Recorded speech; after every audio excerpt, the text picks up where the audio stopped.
بعرف شي. مين القديس اللي بالصورة؟ أكيد هيدا القديس شربل، خبرني عنه بيي. تعرفي إنه هو قديس من لبنان ومعروف بكل العالم. واو، حماستني أتعرف عليه أكتر. مشي معي عند بيي تيخبرنا قصة حياته كيف صار قديس. بابا، فيك تخبرنا قصة حياة مار شربل؟ أكيد، مار شربل هو قديس لبناني بنعيد له كل سنة بثالث أسبوع من شهر تموز. اسمه الحقيقي هو يوسف أنطون مخلوف. خلق ب8 أيار سنة 1828 بضيعة صغيرة بجبال لبنان اسمها بقاع كفرة. تربى بعائلة فقيرة وبسيطة بس غنية بإيمانه. بيو كان اسمه أنطون مخلوف وكان يشتغل بالأرض. توفى بيو لما كان عمره 3 سنين. ربته أمه برجيت على المحبة، الصلاة والإيمان، وكان يساعدها بالحقلة ويشتغل مثل كل ولاد الضيعة. من هو صغير كان يحب كتير يسوع ويتمنى يصير راهب بالدار. كل يوم كان يخدم القداس ويروح على مدرسة الضيعة تيتعلم العربي والسرياني. وكل مرة كان يروح على الحقلة تيرعى البقرات كان يتركن حد مغارة ويفوت تيمضي فيها وقت بالصلاة والتأمل مع العذراء وابنها يسوع. سنة 1851 يعني بس صار عمره 23 سنة ترك يوسف البيت بالسر وراح على دار تابع للرهبنة اللبنانية المارونية. جربت أمه ترجع تلتقي فيه بس هو ما قبل وقال لها نلتقى بالسما. ردت عليه وقالت له بعرف إنه الرب بده إياك لإله. الله يباركك ويعمل منك قديس يا ابني. بالدار نقى يوسف اسم شربل تكريما للقديس العظيم مار شربل الشهيد، وبلش حياة رهبانية مميزة مليانة بالصلاة والشغل والصمت. ولما صار عمره 25 سنة ندر الندور الرهبانية وبلش يدرس لاهوت.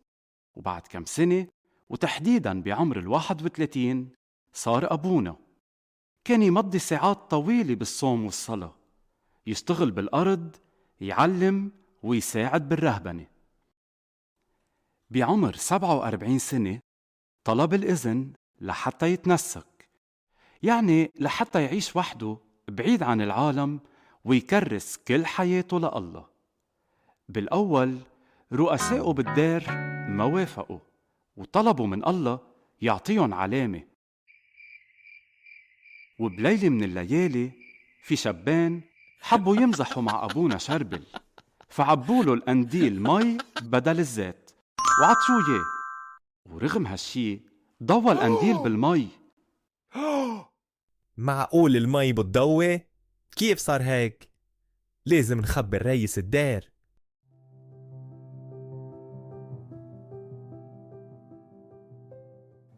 من بعد هالأعجوبة رؤساء الدار سمحوا لأبونا شربل يتنسك، ومن تاني يوم طلع على محبسة مار بطرس وبولس بعناية. بهالمحبسة كان كل يوم يركع لساعات قدام القربان المقدس ويصلي من كل قلبه.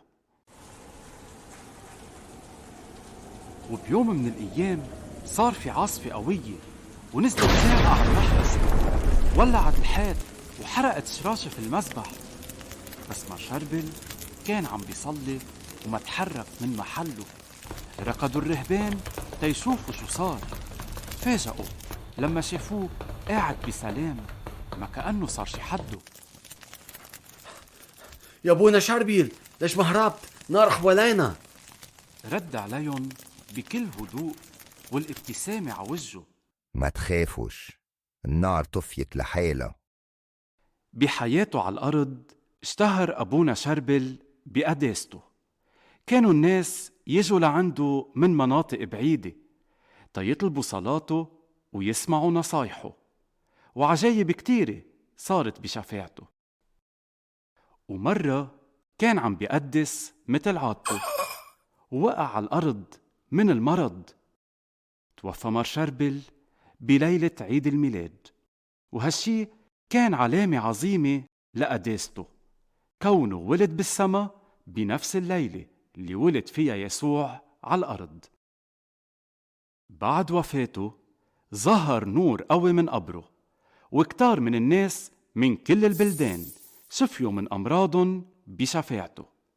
الكنيسة تأكدت من الشفاءات، وبعد عدد كبير من العجايب أعلنوا البابا بولس السادس سنة 1977.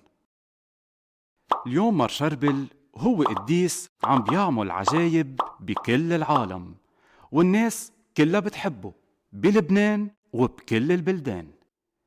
هيك يا ولادي كانت حياة مار شربل، بسيطة بس مليانة صلاة وحب لله، تصاروا يقولوله سكران بالله، يعني حب الله أكتر من كل شي بحياته. وإنتوا أصحاب يسوع اليوم دوركن تكونوا قديسين مثله. المهم تحبوا يسوع أكتر من كل شي بحياتكن، وتصلوا له كل يوم وتطلبوا شفاعة مار شربل. وهلأ يلا أصحاب يسوع نصلي سوا ونقول: يا مار شربل، يا مار شربل، علمني حب يسوع علمنا حب يسوع مثل ما أنت حبيته. مثل ما أنت حبيته. آمين. آمين.